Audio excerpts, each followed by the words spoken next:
આપ સૌ જાણો છો કે અત્યારે ભારતીય જનતા પાર્ટી રાજકોટ જિલ્લા કાર્યાલય ખાતે જિલ્લાના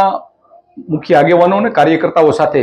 મહારાષ્ટ્રની સ્થાનિક સ્વરાજની ચૂંટણીઓમાં મળેલી ભવ્ય જીત બદલ ભારતીય જનતા પાર્ટી રાજકોટ જિલ્લા દ્વારા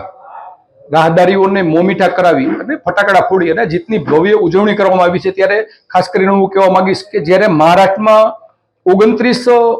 સ્થાનિક સ્વરાજની સંસ્થાઓ એટલે કે નગરપાલિકા અને મહાનગરપાલિકાની ચૂંટણીઓ અને એ ચૂંટણીમાં 27માં ભારતીય જનતા પાર્ટીને બમ્પર જીત મળી છે, જેમાં પણ ઉડીને આંખે વળગી એવી જીત એટલે કે બીએમસી મુંબઈની ચૂંટણીમાં જ્યારે ભારતીય જનતા પાર્ટીને 25 વર્ષ બાદ સત્તારૂઢ થવા જઈ રહી છે, ત્યારે હું મહારાષ્ટ્રની સાણી જનતાને આભાર સાથે અભિનંદન પાઠવીશ કે મહારાષ્ટ્રની સાણી જનતાએ પ્રાંતવાદ, ભાષાવાદ અને જાતિવાદના રાજકારણને જાકારો આપી અને વિકાસ અને રાષ્ટ્રવાદની ભાવનાથી પ્રેરાય અને જે બમ્પર મતદાન કર્યું છે અને મહારાષ્ટ્રમાં ભારતીય જનતા પાર્ટીને વિધાનસભાની જેમ જ બમ્પર બહુમતી સાથે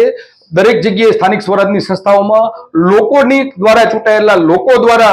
જે સ્થાનિક સ્વરાજની સંસ્થાઓ છે એમાં સર્વપ્રથમ વખત મહારાષ્ટ્રમાં ભારતીય જનતા પાર્ટી સત્તારૂઢ થઈ અને લોકસેવાના કાર્યો કરવાની છે। આજે હમણાં જ મેં જેમ આપ સાથે વાત કરી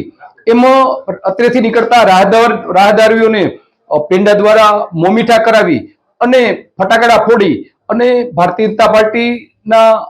આગેવાનો અને કાર્યકર્તાઓ દ્વારા વંદે માતરમ અને મા ભારતીના જયઘોષ સાથેની આ ઉજવણી હતી।